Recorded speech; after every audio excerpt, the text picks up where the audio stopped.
Vamos meditar na Palavra de Deus com a Núbia Siqueira. Vamos aqui tentar concluir o capítulo 8. Versículo 20.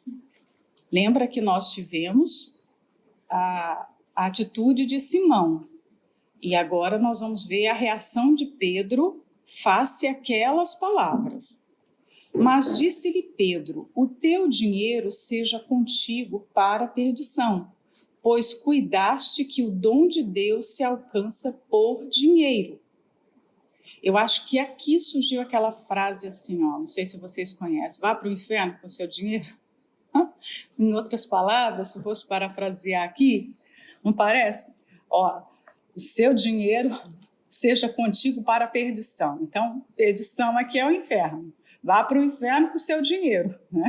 Em outras palavras, é bem uma frase típica de Pedro, né? Mas vamos analisar o que nós temos aqui nesse versículo.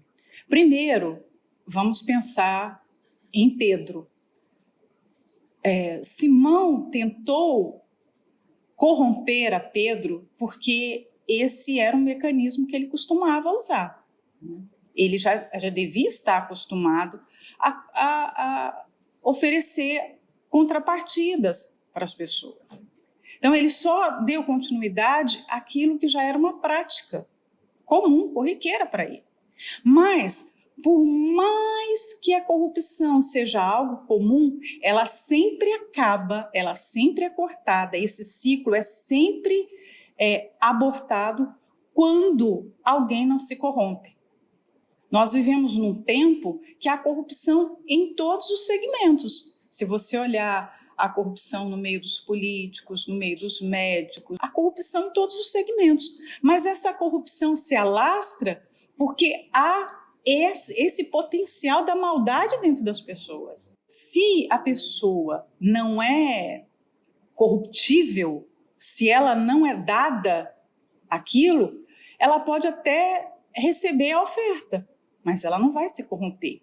Nós sabemos aqui no capítulo 3 que Pedro não tinha ouro e não tinha prata, ele não tinha nada. Ele não fala isso para o coxo? Eu não tenho ouro, não tenho prata, eu não tenho nada para te dar. Mas ele tinha integridade. Ele continua aqui um homem sem posses, porque não aconteceu nada do capítulo 3 até aqui para que a gente pudesse falar assim, agora Pedro tem dinheiro. Não, ele continua sem dinheiro, ele continua sem recursos.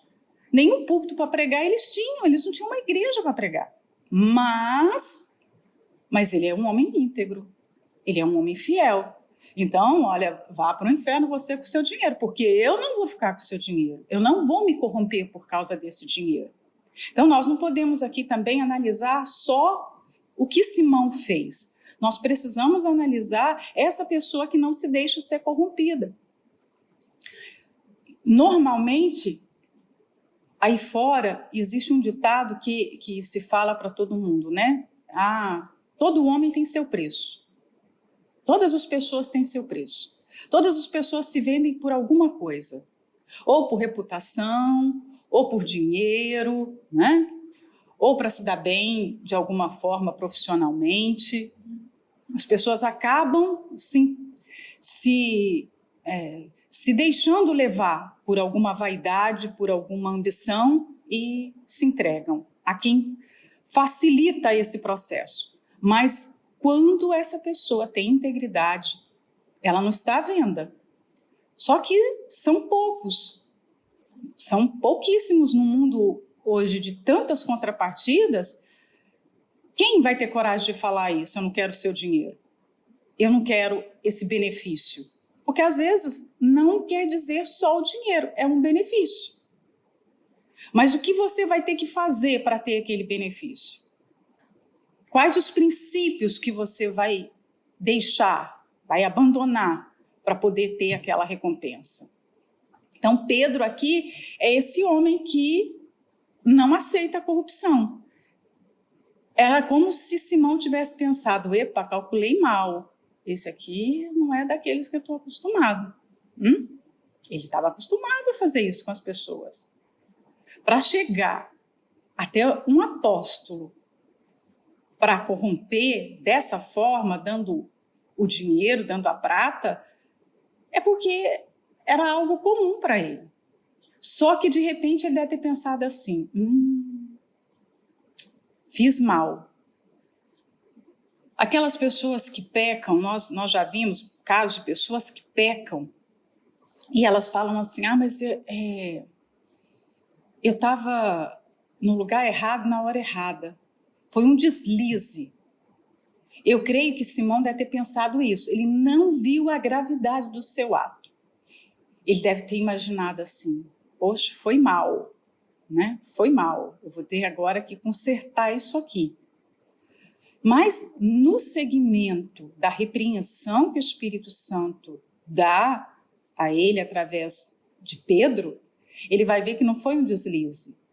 Ele vai ter o seu coração descoberto, talvez até mesmo a intenção e os sentimentos que ele nem sabia que abrigava dentro de si. As pessoas que normalmente acham que o pecado é algo de menor importância ou é algo que pode ser consertado facilmente, é porque elas não viram o tamanho da maldade que habita dentro de si. Pecado é uma coisa tão grave, que você olha para o Éden e imagina um fruto, a desobediência ao tomar um fruto. Nós estamos acostumados a comer o dia todo, nós comemos frutas, comemos carne, comemos pão. E você pensa, comer é um ato tão simples. Pois é, foi o ato de comer uma simples fruta que fez com que o pecado entrasse na raça humana, contaminasse a humanidade de tal maneira que nós temos essa degradação que há no mundo. Então, pecado é uma coisa muito séria. Nós nunca podemos imaginar assim que foi um deslize. Eu não pensei bem e falei isso, ou eu não calculei bem. Você percebe que Simão tem essa atitude, porque no decorrer da conversa aqui, ele chega a dizer, então, ora aí a Deus por mim. Não é assim. Pecado é algo grave.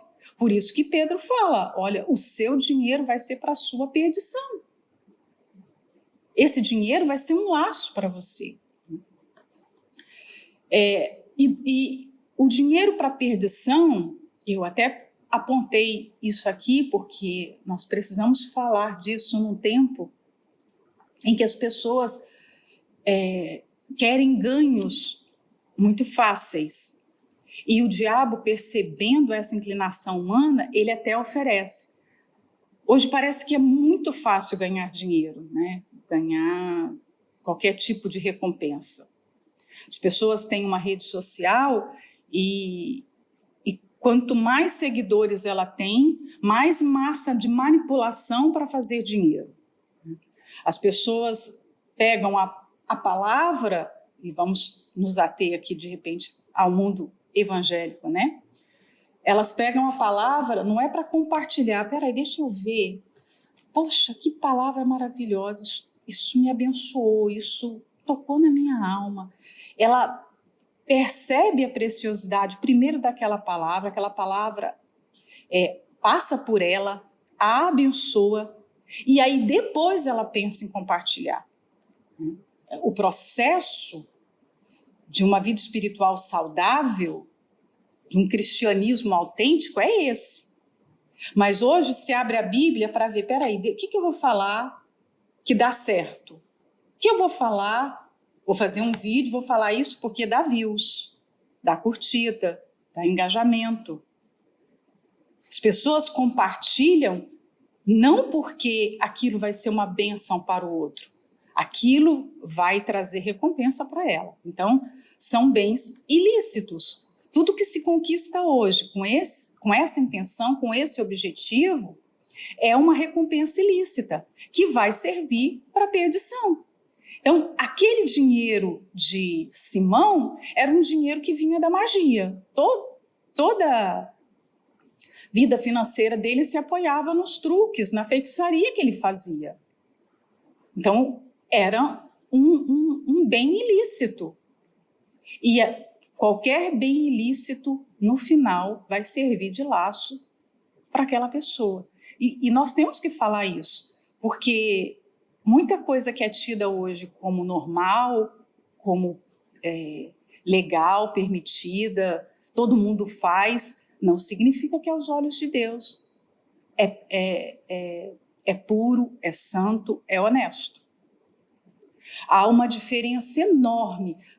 O que é correto aos olhos de Deus e o que é correto aos olhos das pessoas. Nós vimos esse paralelo na entrada do capítulo 8. Você vê ali Estevão, correto aos olhos de Deus, mas completamente reprovável aos olhos das pessoas ali do Sinédrio. Você vê um Saulo aprovado aos olhos do Sinédrio, mas completamente reprovado aos olhos de Deus. Então, aquilo que Deus falou para Samuel, eu não vejo como o homem vê, você pode aplicar. Deus não julga como o homem julga. O que as pessoas julgam e veem hoje como normal, não é normal aos olhos de Deus. Então, nunca queira nada que é ilícito. Nada, nada, literalmente, porque aquilo vai servir para a perdição. E perdição aqui, se você buscar no original, perdição aqui é inferno, é a perda da salvação. Não é só um sofrimento terreno passageiro, não. Porque um sofrimento de 10, de 20, 30 anos é pequeno demais perto de um sofrimento por toda a eternidade. Num lugar de trevas, de escuridão, de sofrimento, de fogo. Quando a Bíblia fala perdição, e é uma linguagem muito própria da Bíblia, né? É perdição sem chance de alívio, de absolvição em algum momento. É perdição mesmo. Então, nunca queira nada que não é seu. Nunca queira, não deseje nem trabalhe por nada que não tenha uma intenção pura, que não seja motivado pelo Espírito Santo. E para nós, isso tem um significado muito profundo, porque nós trabalhamos com a palavra de Deus. Imagina. Nós estamos aqui lidando com algo que é simplesmente o que há de mais sagrado em todo o universo. Então, muito cuidado com isso, né? E aí Pedro fala sobre o dom de Deus, pois cuidaste que o dom de Deus se alcança por dinheiro. O pois aqui, o porquê, explica, o seu dinheiro vai ser para a sua perdição, por quê? Ele vai explicar, por quê? Porque você julgou que o dom de Deus se alcança através do dinheiro. Uma frase didática, não é?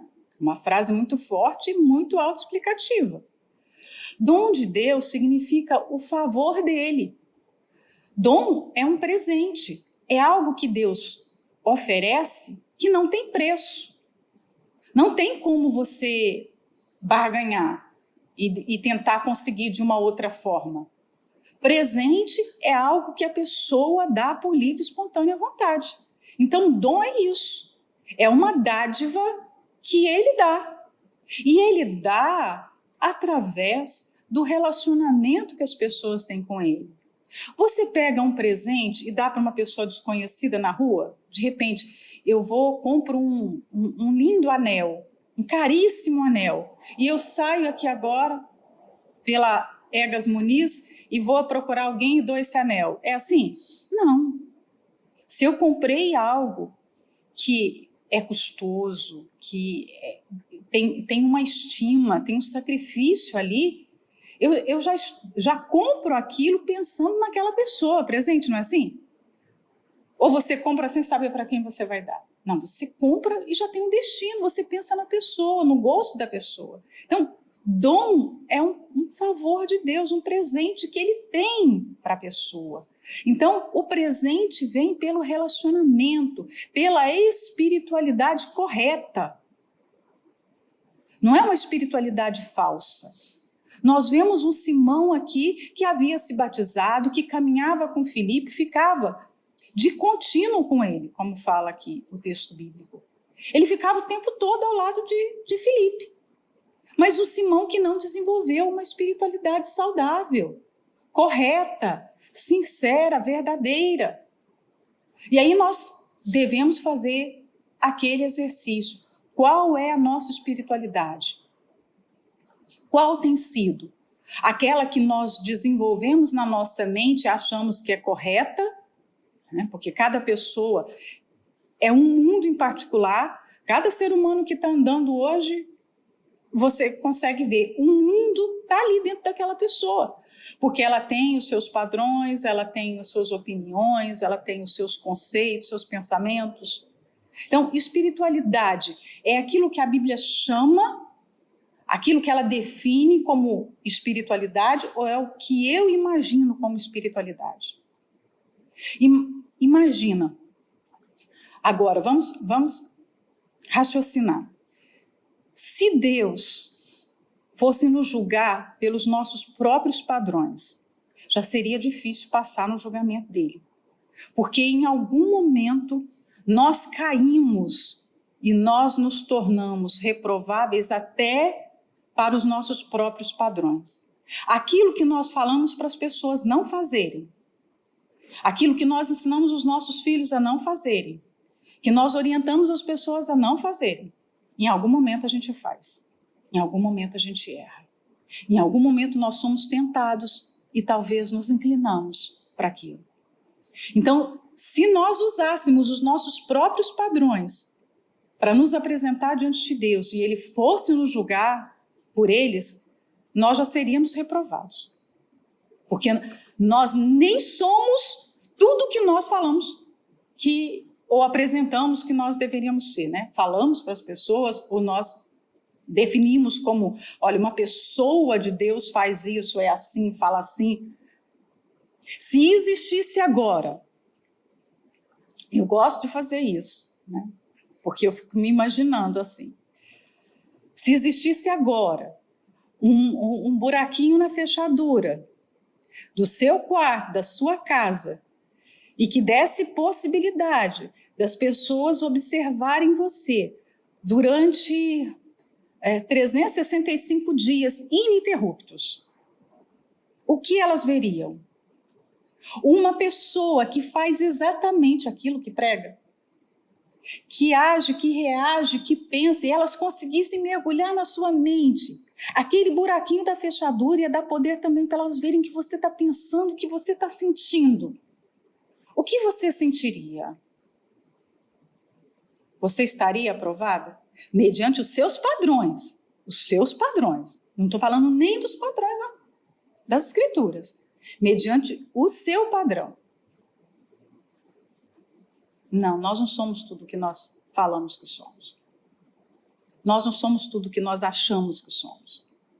Se tivesse esse buraquinho da fechadura, as pessoas iriam perceber quem de fato nós somos. Nós gostamos de fechar a porta e mostrar nas redes sociais e mostrar para as pessoas só aquilo que nós queremos que elas enxerguem. Eu quero que você veja que eu sou assim. E aí é aquela versão editada sobre nós e assim, muito bem editada. Porque o que nós somos é que o buraquinho da fechadura revela. É aquilo ali, das nossas 24 horas, dos nossos 30 dias, dos nossos 12 meses. É isso que nós somos. Agora, imagina, Deus não vai nos julgar segundo os nossos padrões. Ele vai nos julgar segundo a palavra dele. E os padrões dele são muito mais elevados do que os nossos. E aquilo que ele falou que era pecado, e que era pecado lá no Éden, com Adão e Eva, continua sendo pecado. Não mudou. Por quê? Porque nós somos pó, nós não somos nada. Mas o que Deus pensava há 10 milhões de anos atrás é o que ele continua pensando. Não mudou uma vírgula. Os padrões estão aqui. Para você alcançar esses padrões, é preciso ter uma espiritualidade verdadeira. É preciso ser muito sincero diante dele. É preciso pegar a cabeça e mergulhar na palavra todos os dias para subir o nível. Porque senão nós não somos aprovados. Porque senão nós seremos uma fraude, como Simão foi. É muito fácil ser fraude, gente. Se não fosse fácil, sabe? Se não fosse uma coisa assim comum, não estaria lá aquela advertência de Jesus em Mateus 7:21. Quando nós pensamos em Sermão do Monte, quando você fala Sermão do Monte para as pessoas, todo mundo só lembra das bem-aventuranças. Sermão do Monte é Mateus 7 também. Porque muitos me dirão, Senhor, Senhor, aquilo ali é Sermão do Monte. Não é só bem-aventurados felizes, bem-aventurados pobres, bem-aventurados humildes, Não! É assustador aquele discurso. Jesus não disse, olha, algumas pessoas naquele dia vão falar equivocadas, olha, né? Não, ele disse muitos, muitos. E aquela parte do Sermão do Monte é destinada para religiosos. Aquilo ali não está sendo falado para incrédulos. Aquele discurso não é para incrédulos. Incrédulo não chama Jesus de Senhor. Incrédulo não tem nenhum relacionamento com ele. O incrédulo sabe que está perdido. Então, quem está andando pelo caminho largo que Jesus fala ali, não são os incrédulos. São os cristãos que sabem que o caminho de Deus é estreito, mas eles escolhem o caminho largo. Às vezes nós pensamos que quem está ofendendo mais a Deus são os incrédulos que estão aí em shows, usando drogas e se prostituindo e fazendo coisas horríveis. Mas a maior afronta está vindo daqueles que usam o nome de Jesus, que fala para as pessoas aquilo que elas devem fazer e elas não fazem. Quem mais profana o nome de Jesus? Onde o nome de Jesus é mais profanado? Eu penso que ele é muito mais profanado dentro das igrejas do que num show de rock que as pessoas estão ali fazendo, porque ali elas não estão falando nada de Jesus. Elas estão conscientes que estão fazendo algo carnal.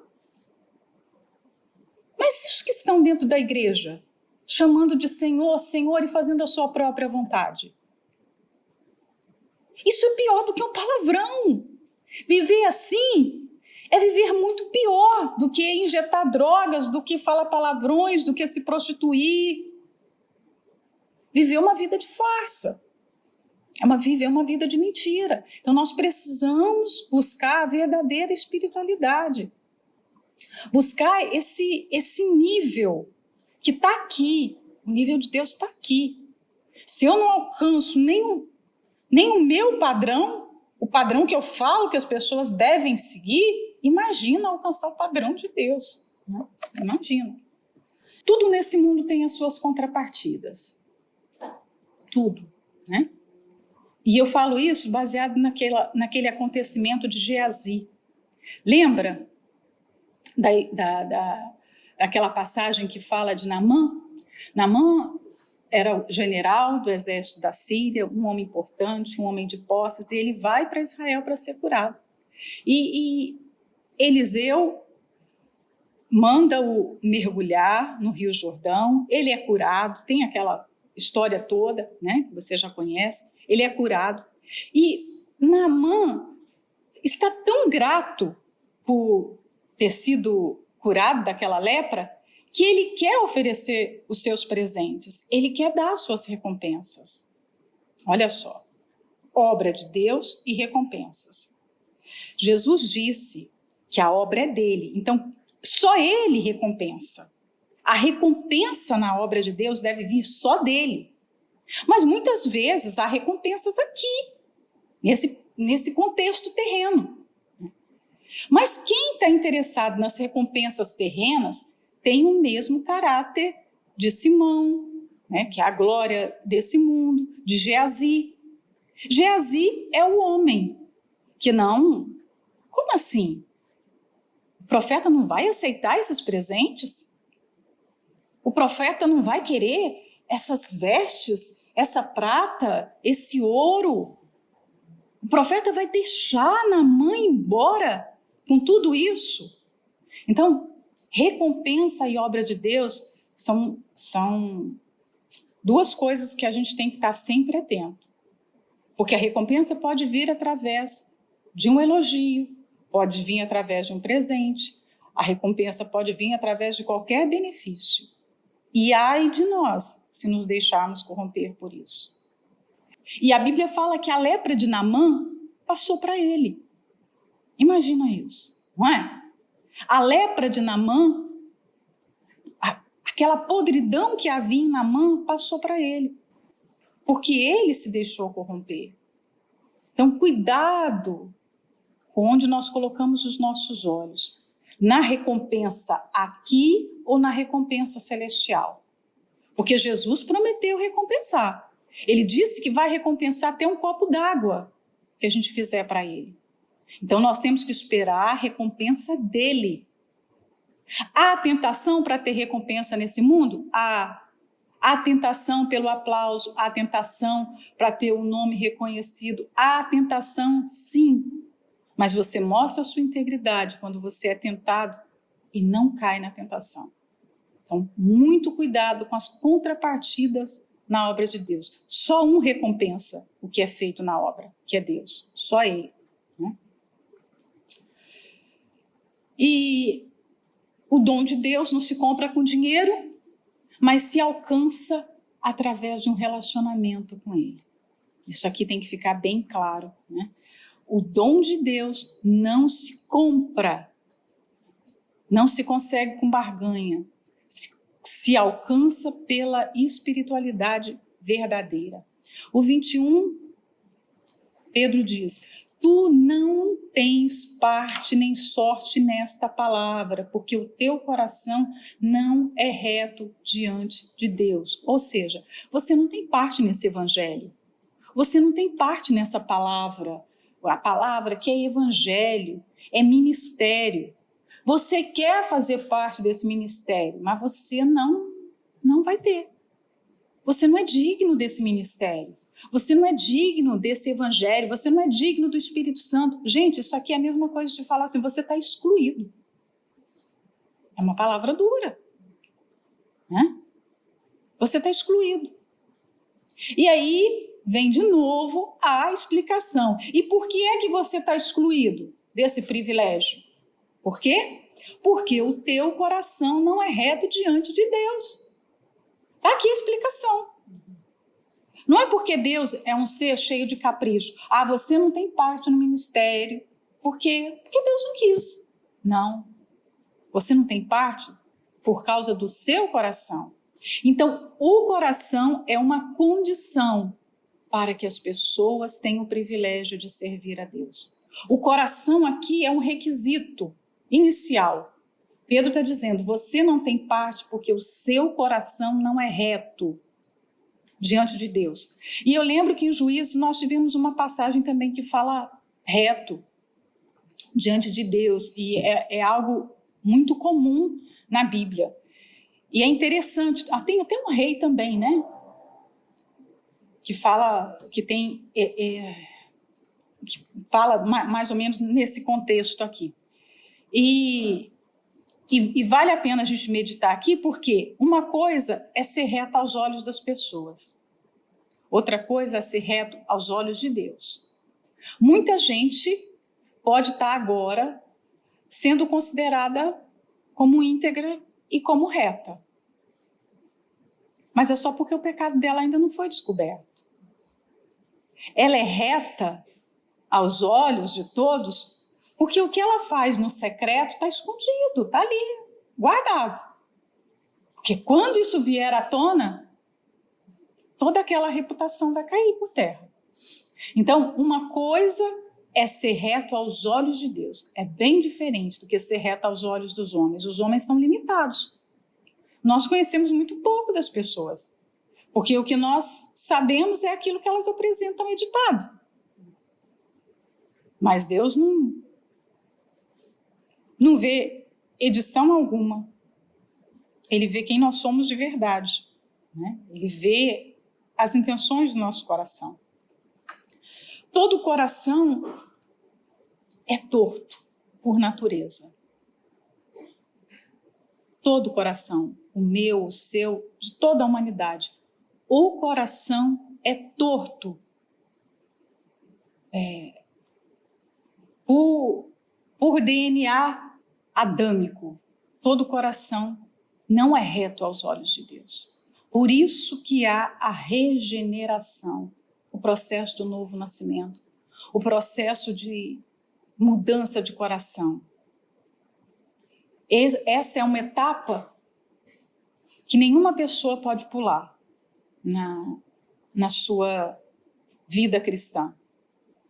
Se você começou na fé, a viver a sua jornada com Deus, e ao longo dos anos você percebe que o seu coração não mudou, que aquela natureza humana, aquela pessoa que você era antes, você continua sendo, ou seja, esse coração não passou pela regeneração, é a mesma coisa de você colocar o Waze para trabalhar porque você quer chegar num destino.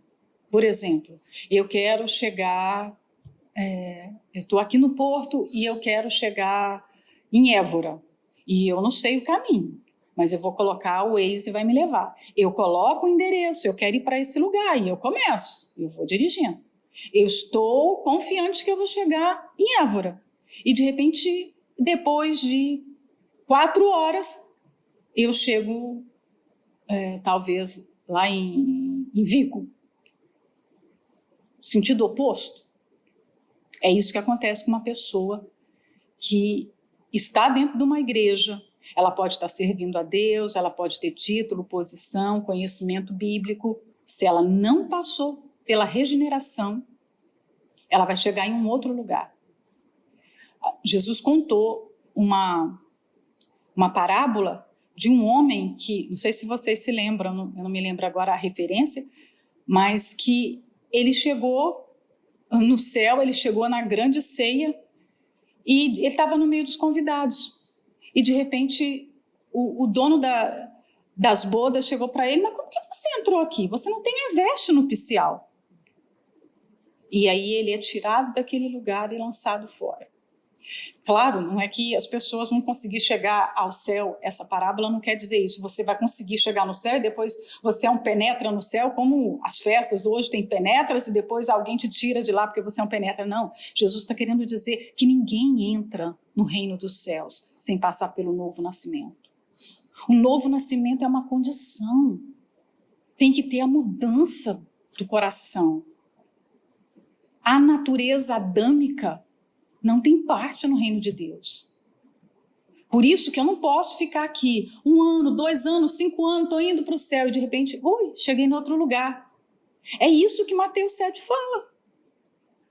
Aquelas pessoas ficaram 30, 40 anos dentro de uma igreja, falando Senhor, Senhor, Jesus para cá, Jesus para lá. E de repente elas se depararam com o quê?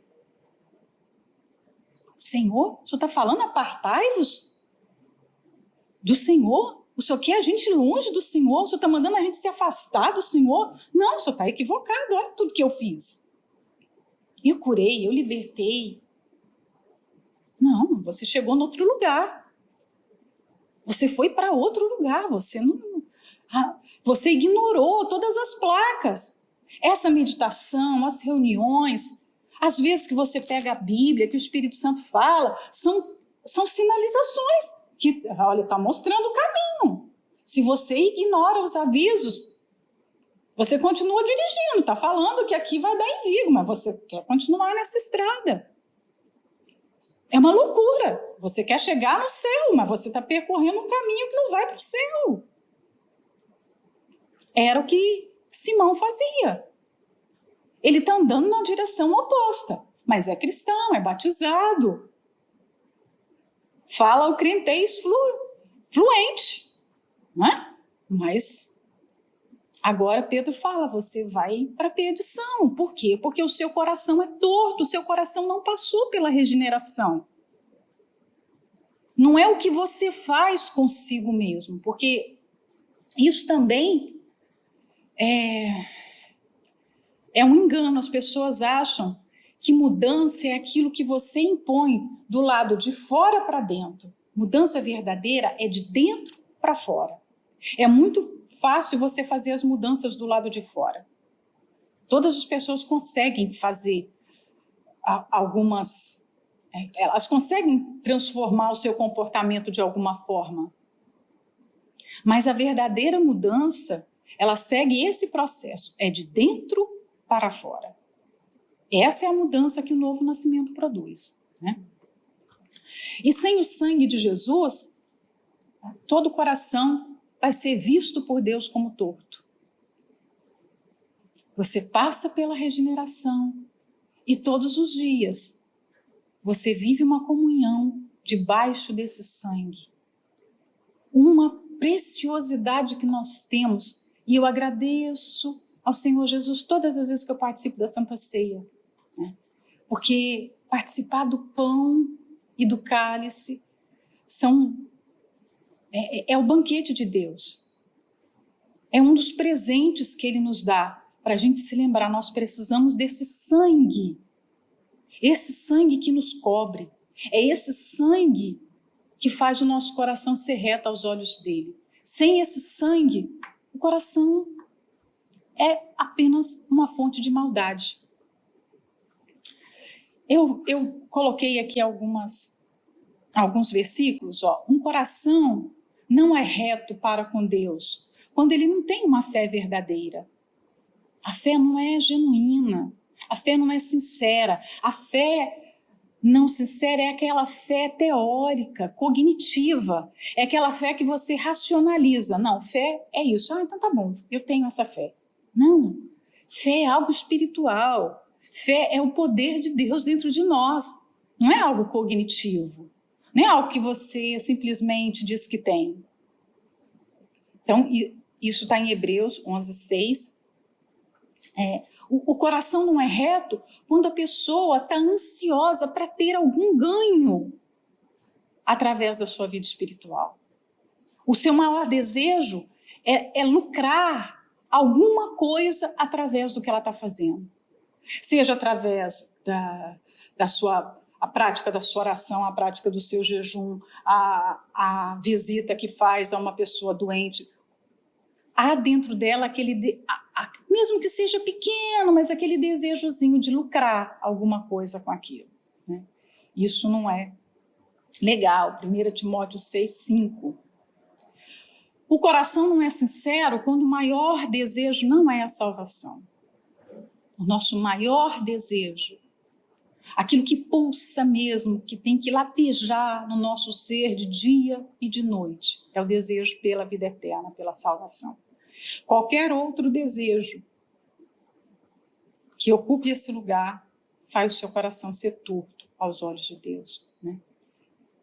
E quando nós estamos secretamente apaixonados por algum pecado, por algum desvio, se alguma coisa escondida em nós, o nosso coração não é reto aos olhos de Deus. Deus não trabalha com nada nas trevas. Então, o problema do coração humano não é algo superficial nem fácil de ser resolvido. Se não há retidão no coração, não pense que isso vai ser fácil de ser resolvido, não. Isso exige uma mudança drástica, isso exige arrependimento, falar com Deus, isso exige quebrantamento, é algo sério. O 22 fala: arrepende-te, pois, desta tua iniquidade e ora a Deus para que, porventura, te seja perdoado o pensamento do teu coração. Arrepende-te. Olha só como resolver esse problema. Arrependimento. Um coração torto só vai ser quebrado, endireitado através do arrependimento. Só que arrependimento não é uma coisa que você consegue a qualquer momento. A Bíblia fala que Esaú, ele tentou se arrepender. Ele até chorou muito, mas ele não conseguiu arrependimento. Arrependimento não é uma mercadoria barata que você consegue a qualquer momento. Por exemplo, se eu quiser uma capinha de celular, eu consigo em qualquer lugar. Você vai em qualquer chinês, você abre qualquer site, qualquer loja, tem uma capinha de celular. Se alguém está precisando de uma capinha de celular, de capinha de telemóvel, né, você facilmente consegue. Mas, por exemplo, um telemóvel, para comprar um telemóvel de última geração, você já encontra com mais dificuldade. Não é qualquer lugar. Você pode ter 10 lojas de chinês na mesma rua e você pode não achar o telefone que você quer, porque é uma mercadoria diferente. E assim nós temos outras mercadorias que são muito mais difíceis de encontrar. Digamos que o arrependimento é aquilo que tem de mais valioso. Você não encontra a qualquer momento, a qualquer hora. Arrependimento é um dom de Deus. Então só Ele pode dar. Por isso que nós não podemos nos entregar ao pecado. Porque quem peca confiando que vai ter o arrependimento, vai descobrir aqui nesse versículo que ele não é assim. Repara bem. Arrepende-te, pois, dessa tua iniquidade. E ora a Deus para que, porventura, gente, isso aqui é profundo, porventura te seja perdoado. Não é que Pedro estava falando assim, será que Deus perdoa? Não, Pedro tinha teologia correta, ele sabia os pecados que Deus perdoava. Claro que o apóstolo Pedro tinha conhecimento que Deus é misericordioso, Ele é bom, que o sangue de Jesus perdoa os pecados, que, como está escrito em Isaías, que Deus lança no mar de esquecimento os pecados. Por que Ele colocou um porventura aqui? Porque esse porventura aqui é um talvez. Talvez Deus perdoe você. Por que é que tem esse porventura? Alguém arrisca aí? Por que é que tem esse porventura? Porque não é algo certo, vai depender de Deus. O arrependimento é uma ação de Deus e o homem. É um trabalho em conjunto. E a pessoa que não tem o coração reto, significa que o coração dela não é sincero. Então aqui nós percebemos um princípio para o arrependimento. Quando o coração não é sincero, é muito provável que o arrependimento não venha. Por isso que Esaú foi rejeitado. O coração dele não era sincero, o desejo de arrependimento dele não era sincero. Então, não é que Deus não perdoa pecados, Ele perdoa. Mas Ele perdoa mediante o arrependimento sincero. E aí, Pedro fala de uma outra coisa aqui. Porventura te seja perdoado o pensamento do teu coração. Tem coisas nas escrituras que são diferentes, né, do que o homem fala. Às vezes a pessoa pensa assim, pensamentos do coração? Meu Deus, como isso é difícil. O coração tem imaginação, desígnios, né, vontades. E vontade também é pensamento.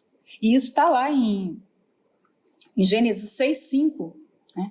E viu o Senhor que a maldade do homem se multiplicara sobre a terra e que toda imaginação dos pensamentos de seu coração era só má continuamente. Esse é o retrato do nosso coração, sem o sangue, sem a regeneração. É maldade continuamente. Aí você olha para uma pessoa e fala, não, essa pessoa é muito boazinha. Não, isso aqui que está escrito não se aplica à minha avó, à minha mãe. Minha mãe é a pessoa mais doce que eu conheço. Se aplica a todos os seres humanos. Não é o que essa pessoa apresenta no seu tom de voz, na sua forma de tratar as pessoas. Não, isso está intrínseco na natureza. Né? E os pensamentos do coração são maus, porque todo o homem é um ser depravado. Por isso que nós precisamos, todos os dias, pegar esse coração e subjugá-lo à palavra de Deus. Pegar essa sede de vontade, cheia de vontade, e estrangular, né? Estrangula o coração, porque o coração pode ser uma fonte de pecado, de maldade. E ser falso é uma categoria de pecado muito difícil de encontrar arrependimento, como eu falei, né? É o pecado que eu creio que Esaú tinha. Ele não era sincero. Então, todas as pessoas que entram pelo caminho da hipocrisia, da falsidade, elas estão entrando numa trilha que dificilmente vai ter volta. Para os religiosos do tempo de Jesus, para os fariseus, não teve salvação, não teve volta, não teve chance. Então, a hipocrisia é um caminho muito perigoso. Eu me lembro de uma passagem lá em Reis, eu acho que é 2 Reis, acho que é de Jeconias, que ele vai ao encontro de alguém do exército, se eu não me engano, e ele pergunta: o seu coração é reto para comigo? E ele fala: eu vou te dar a mão, se o seu coração for reto para comigo. Ou seja, já havia dentro dele esse receio do outro não ter essa sinceridade. E eu não quero dar a mão para quem não é sincero. Hoje nós estamos num tempo que você olha para as pessoas e você pensa assim: quem realmente é sincero? Porque o ministério da iniquidade que tem operado nos nossos dias tem operado para o fingimento. O engano tem trabalhado e plantado sementes assim nos corações de uma falsidade tão grande que você olha e você pensa: não é possível. Foi essa pessoa que fez isso mesmo? Tamanha dissimulação. Né? O 23 fala: pois vejo que estás em fel de amargura e em laço de iniquidade. Pedro viu aqui, através das palavras de Simão, que havia dentro dele fel de amargura. Ou seja, ele tinha uma maldade que corria dentro dele como veneno. Esse fel aqui é um veneno. Você está envenenado, Simão. Embora você tenha mergulhado no tanque de batismo, mas você tem um veneno, uma peçonha. Quando nós pensamos em veneno, a gente se lembra logo dos animais peçonhentos. Por exemplo, a cobra. A pele da cobra pode ser bonita, mas ela é cobra. A gordura dela pode ser boa, pode ser remédio. Tem quem gosta da gordura para passar no rosto, os cremes aí, não sei o que, de cobra e tal. Mas é cobra. É um animal peçonhento. Eu não consigo imaginar, eu vou criar essa cobra aqui porque a pele dela é boa. Não, ela tem veneno. Então, uma pessoa hipócrita é uma pessoa que tem veneno dentro de si. A qualquer momento, ela vai dar o bote. E a qualquer momento, ela vai inocular em alguém esse veneno. Simão era essa víbora. Você tem veneno dentro de você.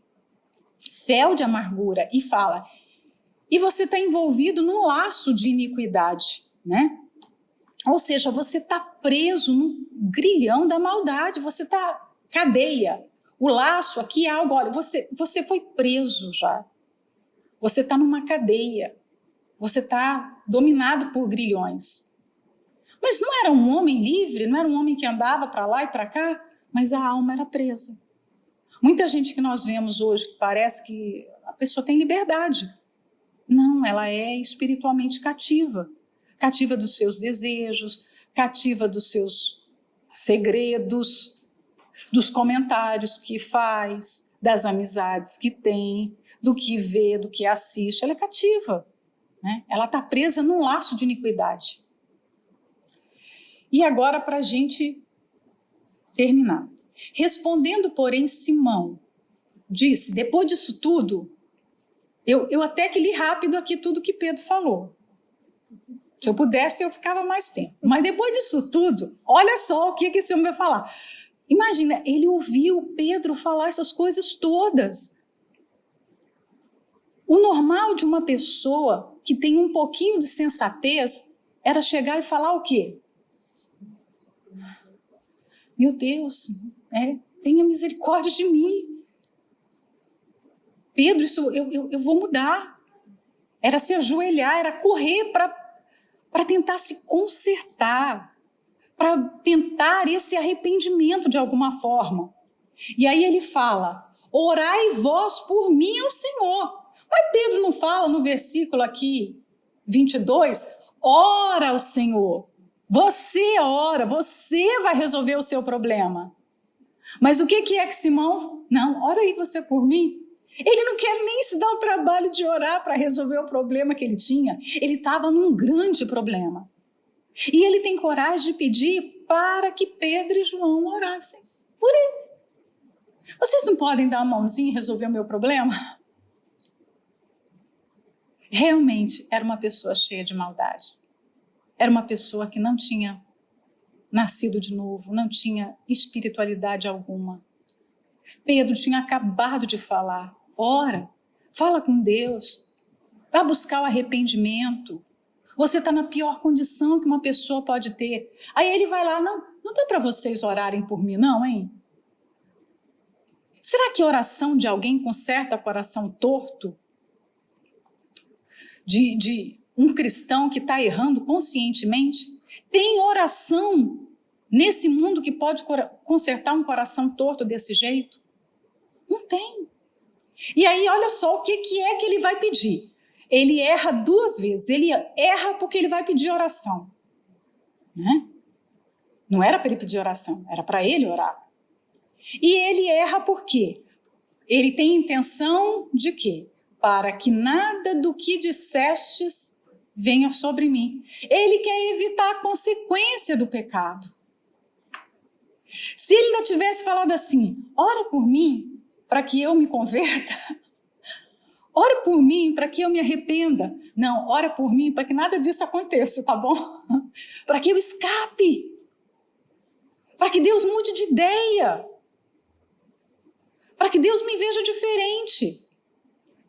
São aquelas pessoas que não enxergam a gravidade do seu pecado. São aquelas pessoas que não querem lidar com a consequência do seu pecado. Elas querem dar um jeitinho. Ah, eu errei, mas o meu erro não foi. Nossa, o fulano já fez coisa pior, o Beltrano também, o Ciclano também. Ela não olha para si. E aí, como é que vai haver arrependimento? Ele não se arrependeu. Pedro orou? Também não creio que Pedro tenha orado. Ou talvez tenha orado, não sei. Mas não resolveu. Porque o que está lá dentro da gente, a sementinha para o mal, que nós somos corrigidos, nós somos disciplinados, que Deus nos avisa para combater, só nós podemos resolver. Não é problema de mais ninguém. Não é problema do marido, não é problema da amiga, não é problema do bispo. Não vai ser resolvido numa reunião, não vai ser resolvido de uma forma superficial. Só a pessoa pode resolver. Às vezes, nós nos equivocamos, porque nós temos um problema e nós queremos contar com a ajuda de todo mundo. Nós queremos que as pessoas façam aquilo que nós temos que fazer. Errado. Você vai orar, você vai se humilhar, você vai se arrepender. E às vezes essa humilhação precisa ser pública. Às vezes essa humilhação, e Deus é muito bom, e agora eu vou terminar. Quando a pessoa não se humilha por vontade própria, ele permite situações exteriores que nos humilham. Se não há decisão própria de nos humilhar, ele, na sua bondade, infinita misericórdia, querendo nos salvar, ele permite uma humilhação pública para a gente se quebrantar, para a gente abaixar a cabeça, olhar para si, para buscar esse conserto. A pessoa sente o peso da espada no pescoço e quer apenas se livrar da espada. Não há arrependimento. Essa foi uma frase que eu escrevi aqui. Então, vamos ler só o 25 para a gente entrar depois no Filipe o Etíope, agora que eu vi aqui, então tem o 25. Tendo eles os discípulos, né, os apóstolos, pois testificado e falado a palavra do Senhor, voltaram para Jerusalém. E em muitas aldeias dos samaritanos anunciaram o evangelho. Então eles trabalharam, capítulo encerrado, a história de Simão encerrada, aconteceu aquilo tudo, mas não atrapalhou a evangelização, o trabalho lá na Samaria. Os apóstolos continuaram trabalhando, evangelizando, e até no caminho de volta para Jerusalém, em cada cidade que eles passavam, em cada casa que eles pararam, ali eles evangelizavam, falavam de Jesus, e o trabalho na Samaria foi um trabalho, embora tivesse oposição, grande oposição, foi um trabalho muito abençoado aqui na igreja primitiva. Deus abençoe, tchau, gente.